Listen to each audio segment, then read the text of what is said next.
when I tell people in honesty that I hear a voice. I hear it. It tells me exactly what it wants me to do, what to say, and when I listen to it, I'm right.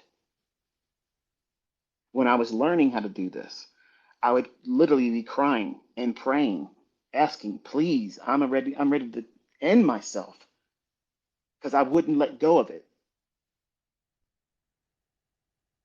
Look here. I would look, and then the audible part sometimes wouldn't be audible. It would be like internal, but it's not my conscience talking. And then I grew the courage to just run with it and just talk to it like I'm talking to you. And in the beginning, I thought I was losing my mind. I thought I was going mad. And as I was opening myself up more to it and having, that's what fed me doing this all night long and going to work with 3 hours sleep, sometimes less than that, and never running out of energy. There's some of you that are probably listening to this. Maybe you're a Muslim and you think Allah's God. I don't think that. Some of you think that Buddha's God. I don't think that. Some of you think that Jesus is the Son of God and he's part of a Godhead. I don't believe that. I believe there's one God. I don't know why he spoke to me. I don't know. I don't deserve it. I do not deserve that. But there will be no one that's going to ever rise up and speak against him or my experiences and belittle any of it. And I sat out here on Twitter for over 2 years, challenging, begging, and pleading this little man to let me show you. And he was too fearful. I came right back to Twitter to show you exactly what's real. I've allowed you all into my world. I've allowed you into my life. And I've told you things that none of you are in a position to expect or demand. And when I'm honest with you, and I'm telling you what took place and how it happened, and then you want to make a joke about it, does that inspire me to tell you more? Do my children telling me that people are trying to reach out to them through their cell phones? Are you ICT's dad? Can you ask your dad to do this and can you ask your dad to do that? And they run up on them in public? Does that make me feel like I made a good decision by ever opening my mouth about any of this?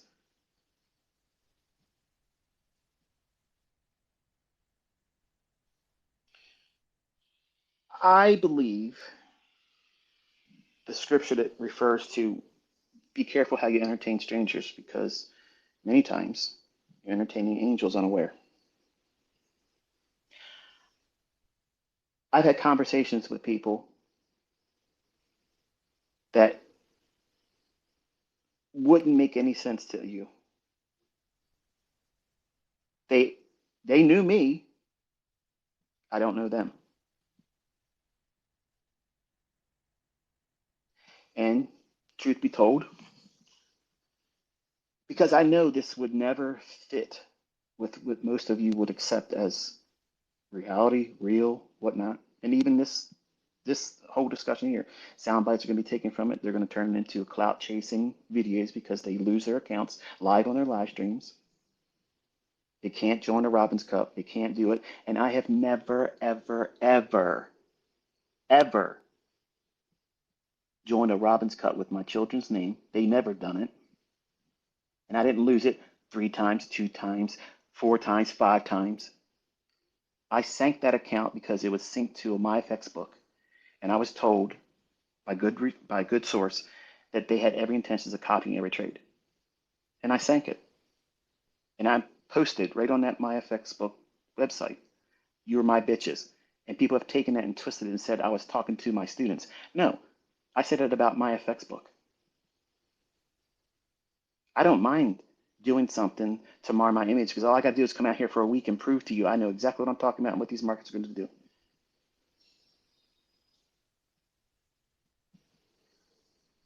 So the fourth book is an answer for people that just don't want to take the truth.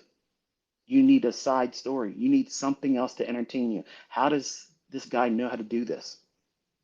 So I believe the two people I met,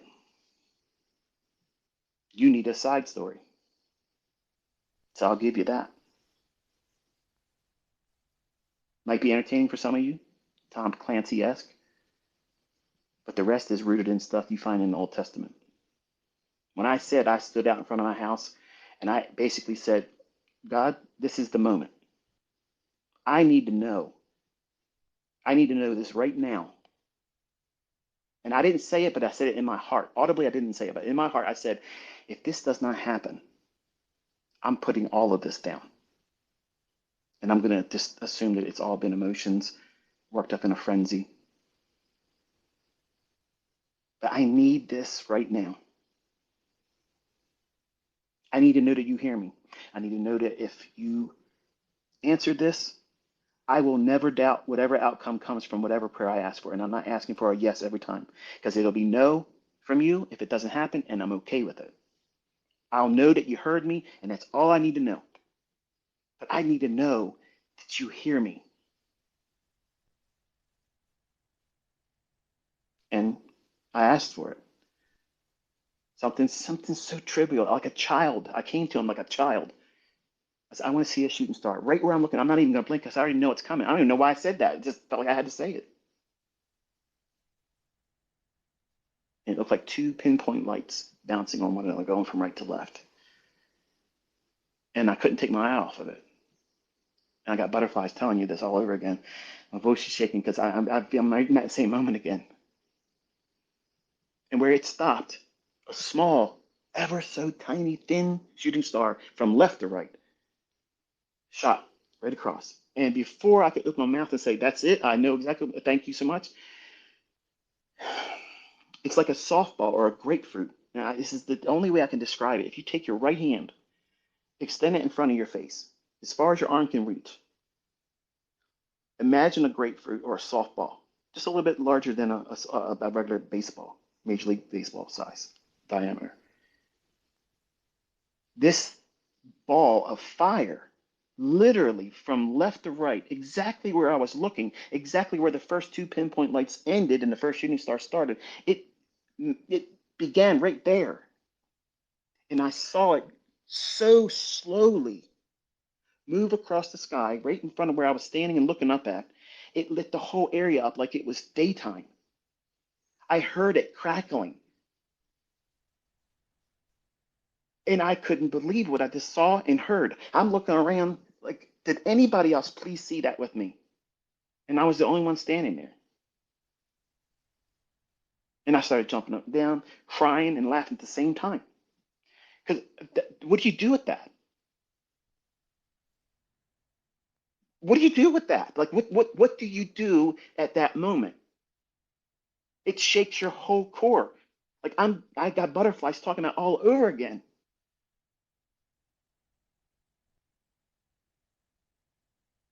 I knew that he was telling me unequivocally, never doubt me. I hear you. Because he trusted when I told him, if it's no, it's no, and I'm okay with it. And there's been many things I've asked for, it's no. But sometimes it's yes, and it's confirmed with a yes when it matters most. My son Cameron, he was on a travel team for soccer.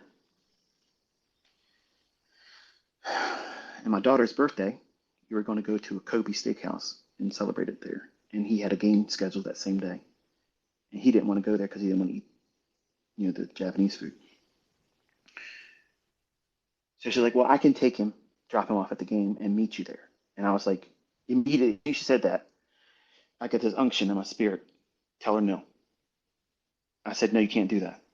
She's like, it's not a big deal. I promise I can be there. You won't be waiting long. I said, no, no, it's not safe. Don't do it. Don't do it. No, no, no, I'm going to go. I'm going to take him. I told her again as she's going down the steps, please don't go. Something bad's going to happen. Please just don't go. It's gonna be all right. It's gonna be fine, Michael. Just go. I'll meet you guys there. Well, 20 minutes later, she's calling me. My youngest son was in the back seat riding with her. He's screaming, I want that dad. I want my dad. She hit black ice, spun around, and a truck plowed into her. Totaled the car. Cameron's shoulders messed up. He bangs his head against the window. And my youngest son's tore up because the seatbelt damaged front of his body, and he hit his head against the seat. And he's panicking. And she's panicking. She don't know where she's at. She don't know if she can move the car out of the middle of the road. And then the phone dies. That same voice told me to close the door when I was a teenager, right before my friend, who's no longer with us anymore, pulled his father's trigger and almost blew my face off with his gun. And every paint chip that hit me in the face, I thought was buckshot. And all the buckshot was on the side of the door I was standing on, and not one of it hit me. That same voice.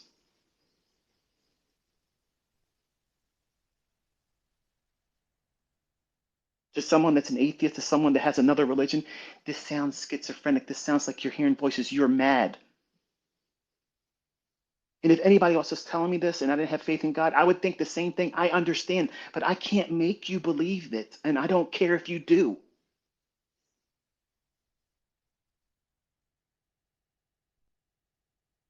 Where do you think I learned this?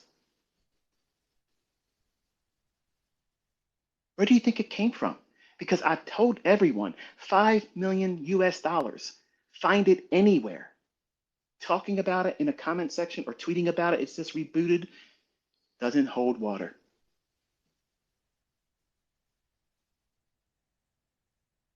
And I only want credit so that way in these books and like in these discussions here, I don't want praise. I want the opportunity to direct it to him because it's his. And I don't deserve being the person I know I was and who I still am. Somebody else should have had this. And I feel guilty. I feel guilty leaving because I feel like I'm not doing what I was supposed to do.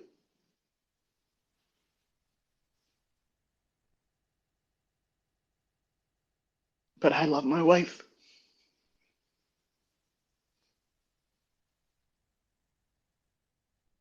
I'm not going to be able to answer everything for some of you.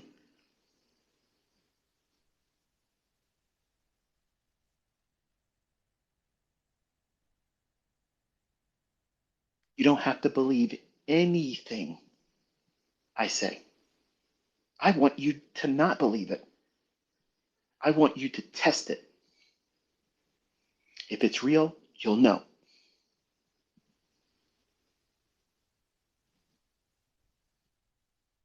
That fourth book is fiction for a reason. I'm giving you something other than what I've already told you because some people want that more than simply what it is. You can't imagine. You can't imagine something outside of our time domain, outside of our physical property of gravity in our simulation that we live in that created everything and us.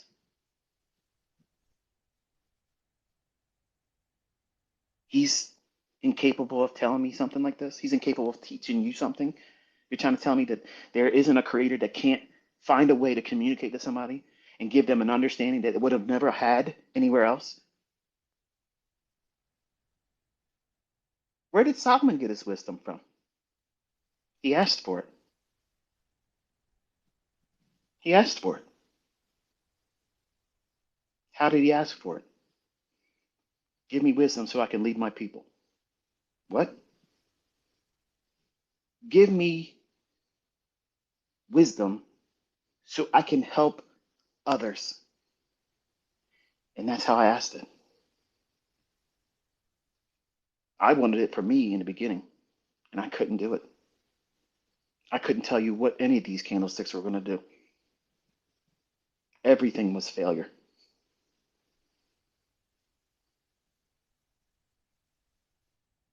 My motivation was I can't be selfish. I felt convicted. I felt like the Holy Spirit was dealing with me because I was a very selfish person. Because I needed to be validated. I needed to feel significant because my own family didn't see it in me. They didn't want nothing to do with me. I was supposed to be aborted. And my murderous father had to threaten my own mother with her own life for me to be born.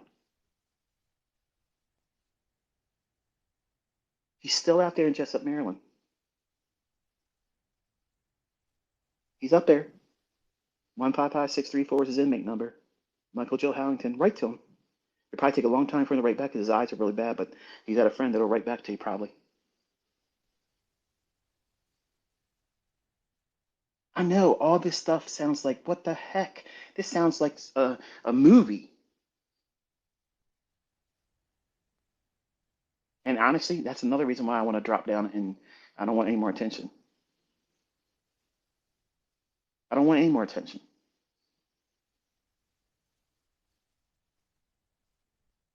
That book literally is me giving the people that just don't want to hear the truth something to hang their hat on.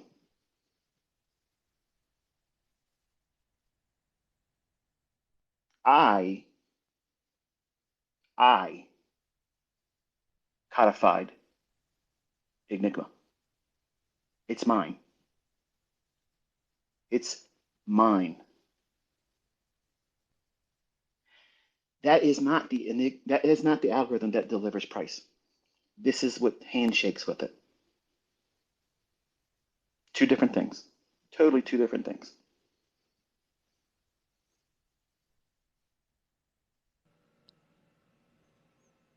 Quick follow-up question. How do you manage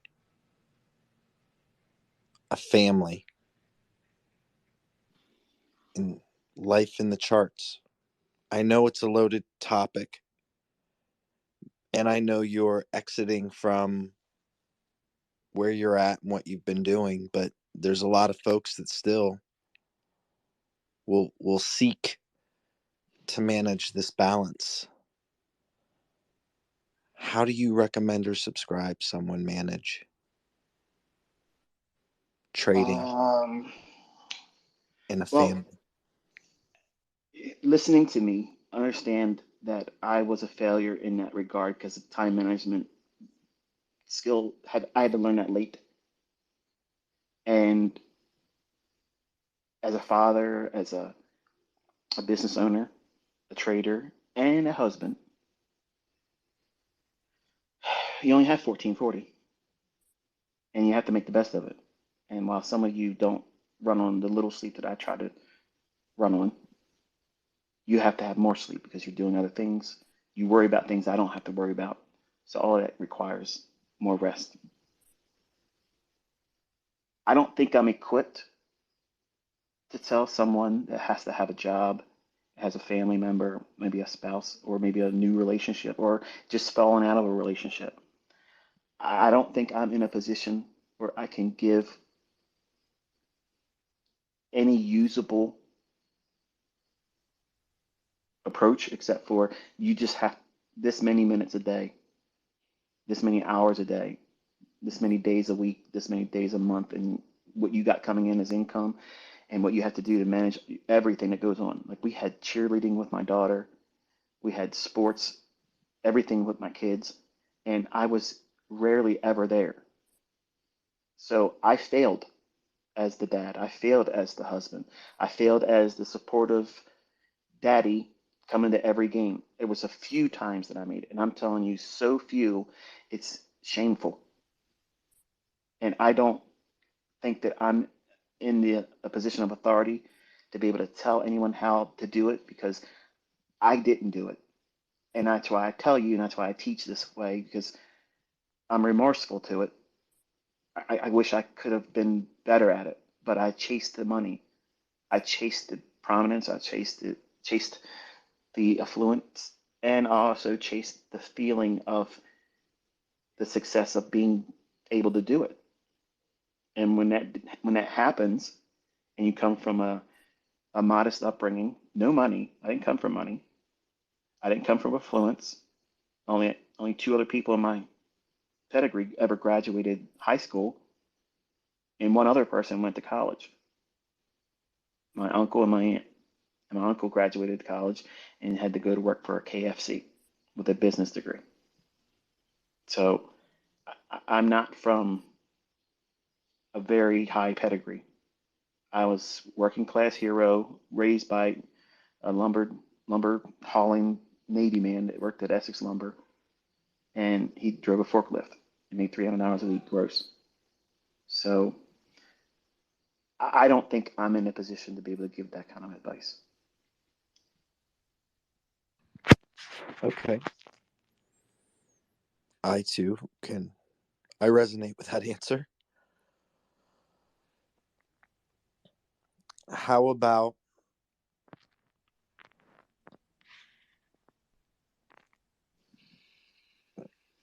when and how did you realize that your efforts as a trader were bringing you clarity? Can you Where, can you say it one more time? I'm sorry. excuse me, where or how did you realize that your efforts were bringing you clarity? I mean, for a new trader or for someone who's coming up in this game, where, I mean, there is no silver line that someone crosses, but how does someone, where would you recommend? Okay, this is, let me frame this in the way, like a milestone for a trader who's up and coming. Could you list 3 milestones that you believe are paramount to them becoming consistent and profitable? In your eyes, for the novice trader listening, what is a trackable device on their journey? In the beginning, I started with a want. I wanted to be significant. I wanted to be able to afford things that none of my family members could. And I dated a girl that I wanted to impress, and I later married. And she left me for a 40-year-old man that used to give me candy at his family grocery store. So I can relate to your first wife story, but not to be the guy that outdoes you. I think it's a little bit more painful when she's 17 and she goes with a 40-year-old man. So I had a lot of hurt and a necessity for me to rise up above whatever anyone thought of me and my family. So it starts with the belief that it's possible for you. If you don't have that, everyone around you is going to convince you that it's not for you. So that mile marker, you have to have that right from Jump Street. You can't not have that. And as long as you hold on to that, you can lose everything but that. And as long as you have that, that's enough for you to say, I'm not quitting. It's just a matter of time. You have to be responsible and own every action is no one else's fault but your own. In the beginning, I faulted everything. I faulted brokers. I faulted the people I learned from and thought I was understanding what they just wrote in one chapter. I would literally take something I read in one chapter and be so quick to go out there and put it into real practice with real money. And then gone, lose. The, the time I understood that my efforts were panning out and was presenting what it is I was beginning to see as the first stages of figuring out what it is I should be doing as a trader was when I stopped trying to trade everything and focus on one or two things. And I'm very appreciative of Larry Williams for this aspect because he talked about how he was trading all the commodities, the agricultural markets and the financial markets. And then finally, it wasn't until he settled in on two markets, the bond market and the S&P 500. And he didn't care what anything else did. I shunned that advice early on. I said, okay, that's just opinion because I can make more if I follow all these other markets. But that's foolishness because I didn't have enough money to meet the margin to be able to trade even one contract of five different markets, let alone all the markets I was following. And once I started seeing the progress of seeing only a few handful of setups between the bond market and the S&P 500, I knew that all I needed to be able to do is focus on a model, one approach to doing it, do it for the week, and once I hit my number, stop. And if I can be consistent doing that, I'm going to build a rapport with the market and my ability to stick to a model.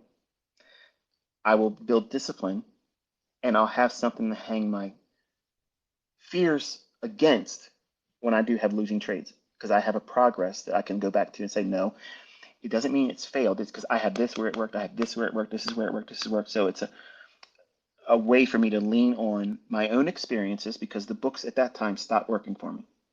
They didn't give me inspiration anymore.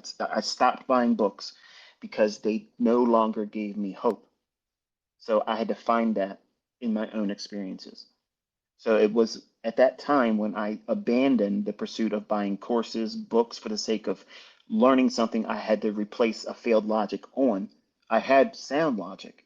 I was accumulating real experience, but I didn't need, or I didn't know that I needed that in the beginning when I first started because I thought it was a trick to trading that I just had to mimic versus discovering who I was and what I needed to fix about myself and patience. That was I started that on Baby Pips. That was the first thing I started talking about. You have to have patience. Everything that you want can happen. Given enough time, you put the effort in consistently, you will get the results. No matter what, by default, you'll get it. But too many people rush to get there. And that rushing causes you to forget why you even started trading in the first place. You, you all want to make more money. That's why I did it. I didn't originally start trading to be a rich person. I wanted to be able to stop working at 40. So my plan was 20 years. I was willing to wait 20 years. Some of you don't even want to listen to a 2-hour lecture that's going to help you make $2,000 in a week. You're complaining that it's too long to go through that. I was submitting to a 20-year program. You're bitching about going through a 4-year degree at college. I had a 20-year program. You're complaining about having to work the rest of your life and never had anything inside of that. I was subscribing to the idea that I'm going to have to work until I'm 40 and I'm not going to be able to take any change in direction until I'm at that age of 40. So it was a different mindset. That's at that moment, that's how I knew every effort I was putting forward was going to yield the results I was aiming for, but I had them in very small little bite sizes in terms of reality.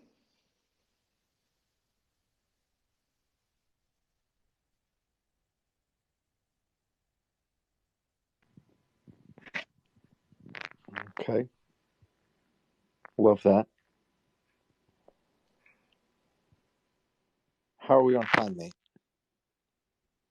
I'll give you 15 more. Okay. Perusing through some questions here, seeing what the audience is asking. And you've got a zillion models. I mean, over 81 different ways of entering price. They're not models. They're this mechanisms that I can build a model around. So that all of them they have a limitless multiplier added to it. But I have 81 ways to get into a trade. Yeah. I know we're dads and you can't say what your favorite is, but ICT's preferred method. Again, I feel like I'm asking, inquiring minds want to know. You've got a myriad, but if you had to boil it down into one, and if not one, three of what you've included in your body of work, what would ICT say is his preferred method? I understand the variables and I understand the difficulty in answering this. I do. I'm Are prefacing you my asking questions. only on what I've shared publicly? Is that what you're asking? Well, I mean, if you want to share what you haven't shared publicly, yes, please, by all means. Let's speak in the realm of what's already been shared. Okay. If I had to only trade one model for the rest of my life, knowing everything that I've given out publicly, if I had to just choose one of them, it would be the second stage distribution of a market maker sell model or second stage reaccumulation of a market maker buy model. And I could make as much money as I ever want and never need to do anything else, look at anything else, and I'd be quite content with that.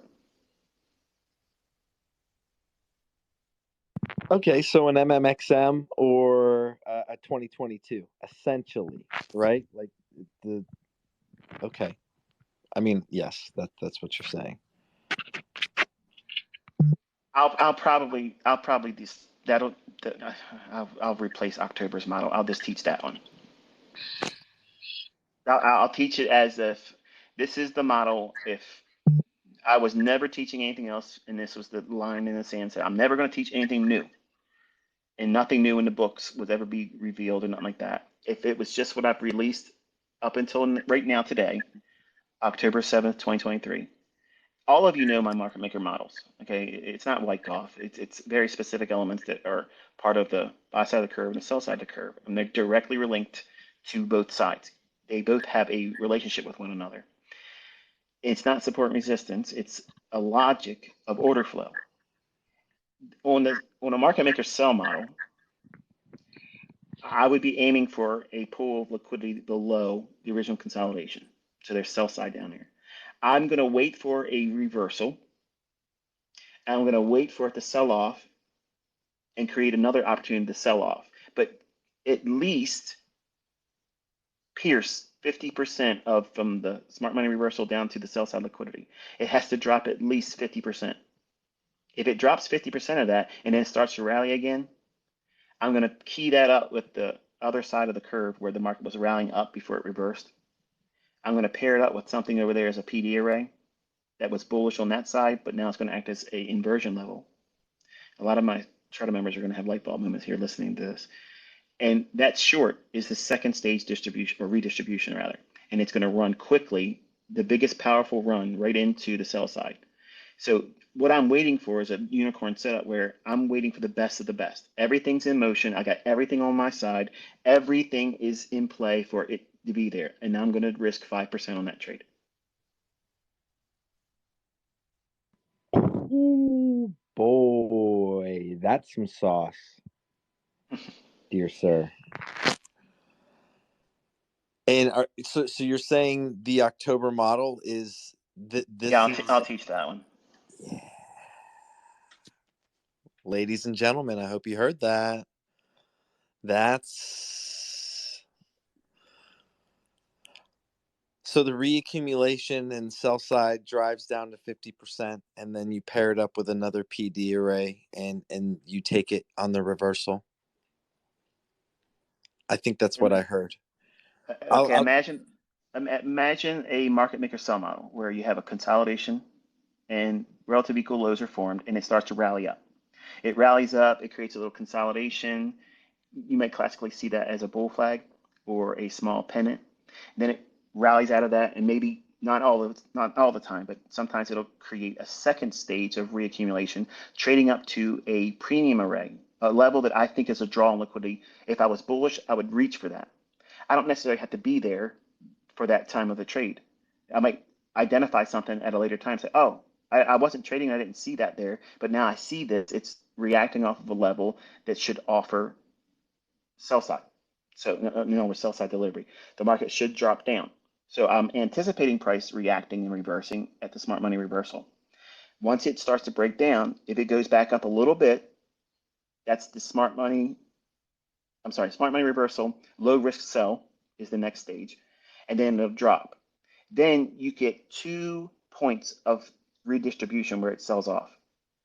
The second one, which many times can look like the third, the second one after when you get the low risk sell, that low risk sell, when it drops down, its drop has to be at least 50% from the smart money reversal to where the sell side you're aiming for is. As long as it does that, then I will trust that the next rally is going to go right into a premium array on the left side of the curve before it went up to make the high and reversed. And I know some of this is going to be very confusing for some of you that don't know what I'm talking about, but I promise you it's extremely simple. But the caveat is the first sell off needs to go down 50% of the total range before you get to the sell side. Once that occurs, I know, because if you remember in the core content when I'm teaching market maker sell models and buy models, I give instances where that market maker buy model can fail to go to its target, much like a market maker sell model can fail to go to its pool of liquidity. Why would it do that? Because it's part of a larger continuation. So when and how would I determine when it's going to fail? That first leg of redistribution on the sell side, if it doesn't pierce 50% of that range from the smart money reversal down to the sell side liquidity, if it doesn't do that, then it's not going to go down there. It's going to be a continuation and reversal go the other way. So I literally just gave you something that even charter members don't know. And some of you don't know what I mean by that, and that's okay. But you'll learn it this month before I close the month out. Oh boy, if Zeusie's listening, I know he would say, sauce. It's a universal model too, so it works on all time frames. It's not limited to any one particular time frame. I love that. I love that. I love that we get a couple trading specific kind of gems in this conversation, meaning for a fact, folks are going to go back and listen to. And the trader specific questions, I know folks are going to love combing through. So, I mean, we've had a vulnerable Michael. We've had an articulate Michael. We've had the trader Michael. We've had the family man Michael. We've had an excellent back and forth in emulating and mimicking what our conversation was for nearly 5 hours back on, I believe it was April 11th, I want to say, if my notes are correct. It was around then.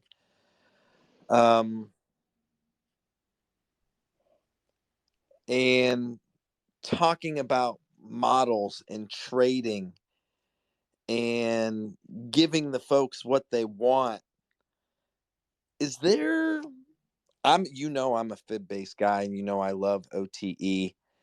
Is there any, have you revealed maybe, is there like a special fib setting, or is there a special way of measuring price within a range, or again, this question, because I'm a fib based trader and I'm asking almost selfishly within my own trading aspirational kind of questions, outside of the 70.5 we know, and I'll say the 61.8 is also a real big deal just because of the Fibonacci of life, right, within our elbows, our hands, and bending of things. Is there a certain way in 2023 today that Michael would explain a fib setting, or a way in which to key off of a fib that he hasn't already utilized within your body of work? Just asking. I don't know. Is there any None that I would make. special? None that I would make public. Okay, that's a very fair statement. Very fair statement. Okay. So the short answer is yes, and that's not for us to know. With all due respect. And that's your prerogative, my friend. I just would be remiss if I didn't ask, being such a fib-based trader. I'll toss this out there, and you'll see it mentioned in one of the books. This is another little extra. When I was teaching fair value gaps and I was teaching standard deviations, I did not spell it out for charter members. I hinted at it because most of what I taught prior to having a formalized mentorship was me laying down breadcrumbs. I wanted to see if anybody else would pick up on some of the things that I was looking at and seeing in price. And I would honestly tell you who they are if they were. Um, I'm certain once I leave, there's going to be all these people that come out and say, "Yeah, I had this figured out," but you've never seen them up to this point. So that's one of the things I am going to be turned off by. But the element of taking a standard deviation, which is equal distant measurements, okay, for the folks that want to try to correct me, you don't know what a standard deviation is. You don't know what the fuck you're talking about. The measurement of a fair value gap, a buy side imbalance, sell side inefficiency, or a sell side imbalance, buy side inefficiency, either one, okay? If you have that measurement from high to low and you run standard deviations with that, if you get a standard deviation of that equal distance replicated above and below, and it agrees with a premium array that you're already anticipating as a draw, you have increased the probabilities of that trade exponentially. If you include standard deviations of a new week opening gap or a new day opening gap with the same thing, if you have convergence of those levels with those deviations above and below, if you're bullish, you're going to focus on the expansion higher with standard deviations moving up. If you start seeing these overlapping, and it has to be for Forex, it's going to be 3 to 5 pips. For futures, it's going to be 2 to 3 handles. That's how tight it's going to be. If you start seeing that convergence together, those targets are most of the time my targets. That's the real thing I'm aiming for. And I'll take partials along the way that make sense to what I've shown publicly, where, oh yeah, this is a buy side liquidity pool on the 15-minute time frame, but I'm using the structure that's on an hourly chart. But since there's a reason to take something off, and I'm teaching students to pay themselves because they're not going to have the ability to hold on to the full trade. I already know that. But if I teach them, it's okay. It's allowed. It's permissible for you to not have the ability or the courage to hold for the full trade. Take partials here. And it gives them mile markers to reach for. Say, okay, it's real hard for me to hold for this one, but if it gets there, I'm going to take the profit and I'll close the trade off and I'll just watch and see what happens, which is great. That allows for growth. But standard deviations can absolutely be mapped on imbalances, inefficiencies, and new week and new day opening gaps. Saucy. After my boy Zeusy. I love measuring gaps. I mentioned that a little before. I love hearing you say that. Wow. Traders getting the sauce from ICT. Trader Roundup. Oof.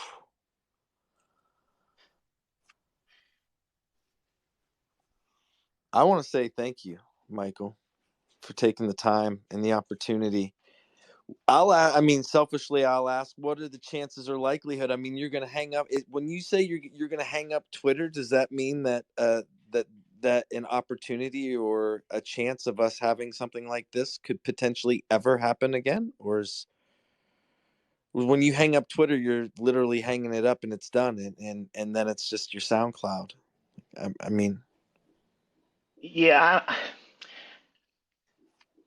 I'm absolutely leaving Twitter. Yeah, I already have in mind what I want to say in a short little video that'll be posted on Twitter. 11:59 November 11th. So that way I took it all the way to the last minute. And there will be no tweets. I will not like any posts. I will not retweet someone else. I'm not looking at my Twitter. I won't have any association with it, but everything will stay there. I've never deleted a tweet. I've never intended to remove them. I'm not going to take the account down. Um, that doesn't mean that Twitter won't remove the videos that I have with music up already with trade executions. That's why I've already said, if you like those things, you might want to download them and save them, until I get them up on my own website. And I can't promise when I'm going to get that done because I'm still looking at people, presenting their submissions for trying to make the $5,000 for, redoing my website. I haven't picked anybody yet, so in case you're still on the fence about that, I haven't seen anybody do it where I like it yet. Um, my wife has allowed for one thing per week, but not to the degree that like we're doing here today. No way, it ain't gonna happen. But she said one day per week, and it could be on a weekend day, but I cannot and I'm not allowed to do anything throughout the week. That's her time. It's family time, and my job is to be a husband. So those work hours are Monday through Friday, and I get one weekend day where I can do something, but it can't take a lot of the day up. And I don't know what I'm going to do with it yet. I don't. It's just going to be a big adjustment for me. I'm sure it is, mate. I mean, for sure. But to Life. answer your question, because I think I danced around it inadvertently, and I didn't mean to do that. No, you're I fine. don't think I'm going to have. I don't think I'm going to have the opportunity or available for the opportunity for like something like this again. And I know some people were saying that Top Step were interested in having me on it. I really don't really want to do that. I have a lot of people that have podcasts. I have a lot of people that have larger functions and things that I don't want that because you hear me saying I don't want to be here doing it. And if I'm on here doing things like this, it's communicating the opposite.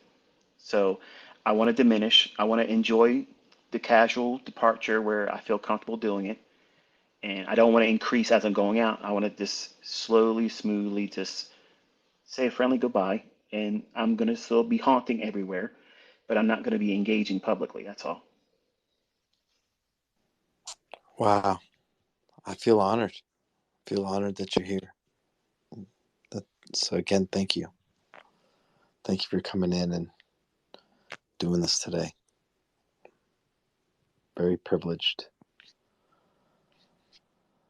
So yeah, man, I want to leave you with any final thoughts on that note with, our time kind of wrapping up.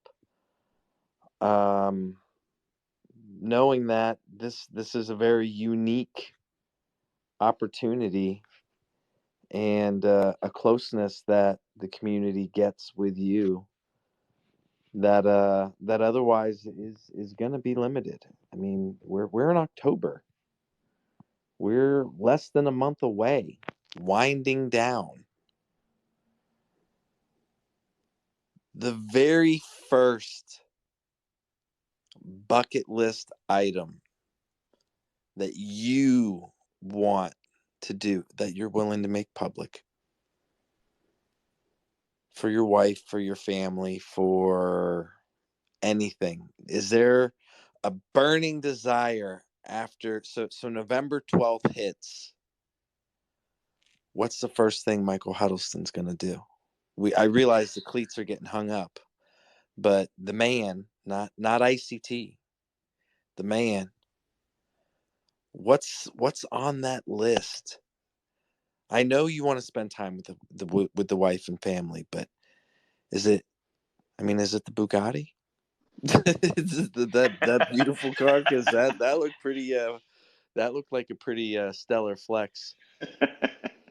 uh, that's me trolling. I'm trying to be funny because I was just reacting to somebody else saying something to the effect of, you know, I don't know if they were being mean spirited or if they're just teasing with me. So I like to do those types of things. And unless you know me and you don't know my sense of humor, you won't pick up on sarcasm or things like that. That's not me. I would never do that. The roads up here beat up my vets, so to have something like that, millions of dollars for a car, I would never spend millions of dollars on a car. That's an IQ test, and if you buy those fucking things, you're stupid. But I think that my wife wants to go to the Grand Canyon, and we've had things so many times in the last 2 months, 2.5 months, come up that prevented that trip. And we were going to take the RV out, but now the weather's starting to change, so those things have to be winterized because if they freeze, it causes all kinds of problems, plumbing. So she's wanting to plan a trip to do that. So we have to work out the logistics with the older kids to, watch the house, watch the dogs, and be here and help manage the everyday thing while we're doing that. If in fact that's what we do, it's still up in the air.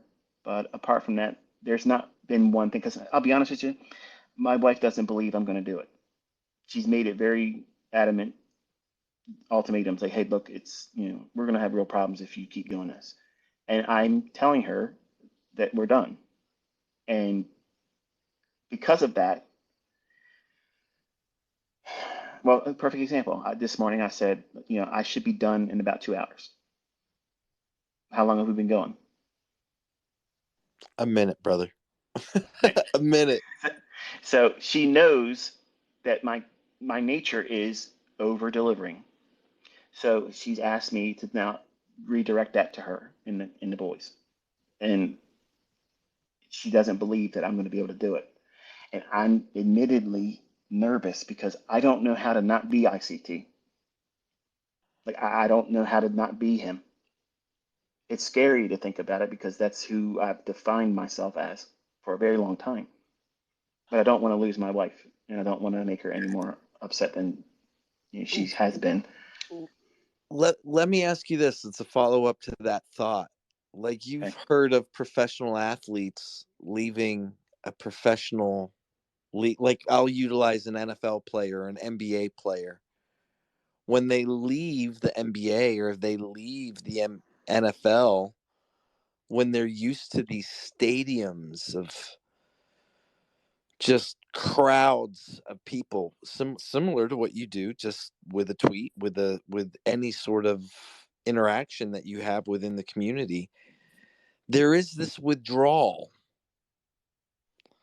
And you knowing yourself and your audience knowing you and your wife knowing you, this disbelief, could you see maybe some parallels with leaving this, coliseum of folks, and there being some form of withdrawal? I mean, could you see? I could see where that could be difficult. I could see where that would be a challenge with, I mean, I don't want to say it's a dopamine thing, but there's almost like an adrenaline rush. I mean, I don't know, man. I don't know. I'm just curious. Like, your wife has voiced skepticism, but if you were to utilize it in the terms of being like a professional athlete, leaving or retiring, I at least have read and heard and studied others' accounts and saying that there is this withdrawal, that it is I, really difficult. I'm already anticipating it, and I have been trying to condition myself because the level of output, in if you've seen on the YouTube channel, I'm trying because I could literally put all kinds of videos up there. I could do reviews every single day. If it was all about ad revenue and collecting that money like that, I could be pumping them out there, and people would be watching it, and I'd be getting paid doing it. I'm trying to condition myself over the last couple months to do less and less and less. And look at my Twitter. Same thing. I'm tweeting less. May not feel like it because I go on a rant once in a while, but I've been tweeting far less than I have in the past because I know I'm going to have withdrawals. I'm going to have, I'm going to be looking at my charts. I'm going to be trading and I'm going to see something. And the natural impulse is go to Twitter and tweet out this. I'm going to have that. But I have to now discipline myself. And it's going to take my wife observing me probably not being my normal self. And that's why I have to also be cognizant of that and be aware that don't look like you're miserable because you're not doing what you're so used to doing, because that'll offend her. And then I'm afraid that I'll influence her. She'll say, go do it. You give into it and just go do what you want to do. That's not fair to her.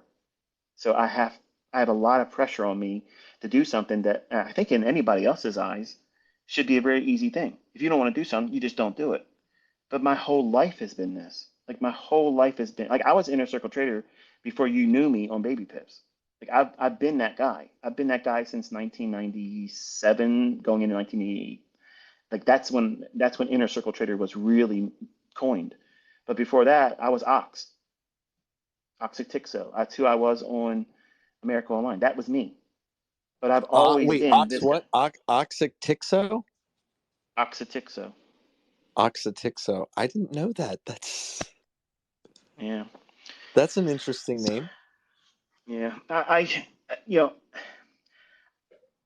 I love sharing and I love getting the feedback when people see it pan out. And that feedback on Twitter I guess in a way is a dopamine hit, but it's not on the basis of me being celebrity. It's on them sharing that moment of, see, it works, doesn't it? It has nothing to do with me. I'm completely outside the conversation. I'm just a conduit that says, hey, look here, watch where it goes. And boop, it goes there. And I try to make an emotional response that you'll remember because everybody lives on emotion, right? I mean, think about the first time you had your heart broken. You know exactly where you were, you know exactly what it felt like and who it was. It leaves a scar.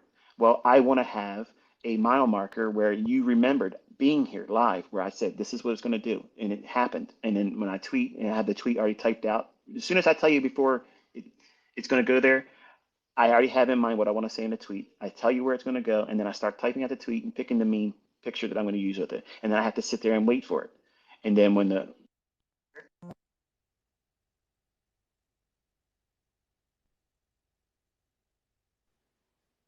to Oh, the brother. person to the person trying to call me from Germany, don't do that. Hold on one second. Hang on.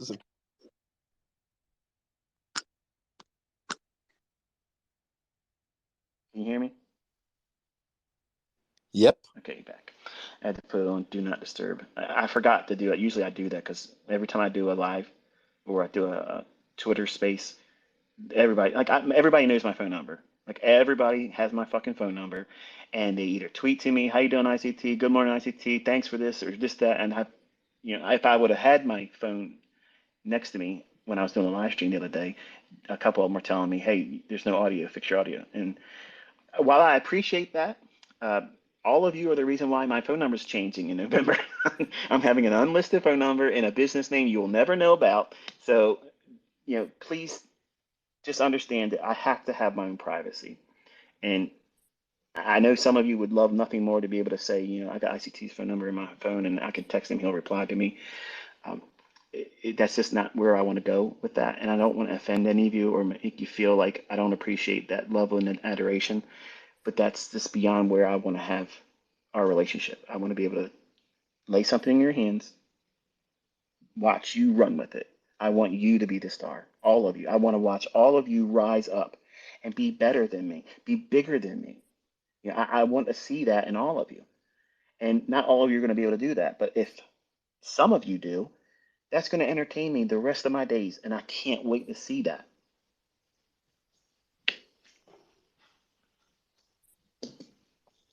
I love it. I love it. We got a who's who within the community here. We got a lot of folks here, and it's nice to see them here. I mean, you're used to the large audiences. It's nice that they engaged with Trader Roundup and hanging out with us today. Me being able to see you, and for me personally, having you and M7 in the same room, it's awesome. And I really like the community building aspects versus the divisive tribal nature that some traders can take. So I just love having the most important, and for me, who have been the most important folks in my trading career in the same room on the same call, understanding that this is a limited thing. This is limited edition. This is